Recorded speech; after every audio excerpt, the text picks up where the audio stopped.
Welcome to our channel. Welcome to another one of our videos. Today we're going to talk about SOFI Technologies. We got lots of news that came out, so today we're going to cover a lot of news, our positions, and our trades. So let's get busy. Currently we own 1,000 shares of SOFI. Our last options expired this past week on the 25th of March, and we achieved $246 off that trade. Over the past month, so far we achieved $9,929 in premiums and profits. Of that, the closed positions is 23.37. SOFI took a dip, just like all the other fintechs did. On Friday, it dropped almost 5% in one day. We knew she was going to come back down to about $9 based off of options expiring. Every Friday, options expire. Not worried about that. The volume was light, 42 million versus 63 million. Market cap is below 10 billion. I believe this company should be worth at least 10 billion or greater. The analyst side of the house have a low side of $10 and a high side of 22 in current market conditions. First article we're going to cover is SOFI Technologies Patience Grasshopper. SOFI remains out of favor. That's why we've been in the doghouse here, trending lower and sideways. SOFI has just begun to fight as a bank.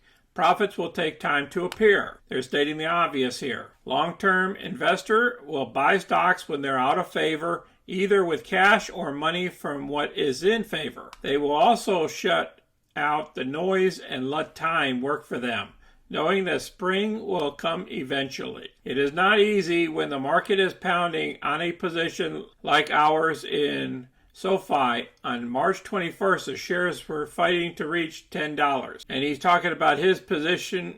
Some of his shares are that he paid for was at $15. So he's stating, why am I not selling? The CEO has a plan that makes sense. He has made SOFI a real bank, so it can take deposits and make its own loans. He is offering his fintech technology acquired by Galileo to banks and brokerages. He recently bought TechSync to get into banks' back office systems. None of that is yet reflected in the SOFI's results. During 2021, SOFI lost $485 million or $1 per share on revenue of close to $1 billion. The fourth quarter numbers beat estimates, offering a short-term respite to shareholders. But the pop didn't last. SOFI remains vulnerable to government policy on student loans, which represents 1/3 of the current loan portfolio.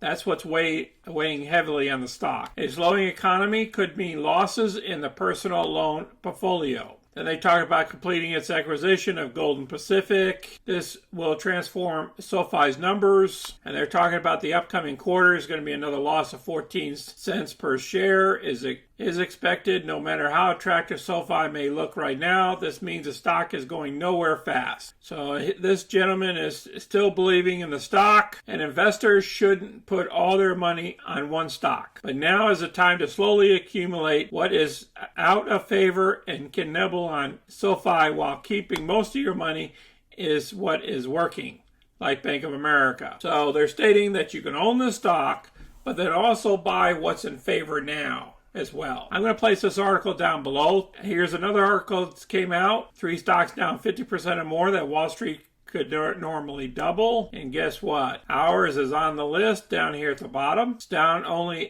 58% so far from its highs. And they're stating that these guys recently plans to acquire Technosystem for $1.1 billion.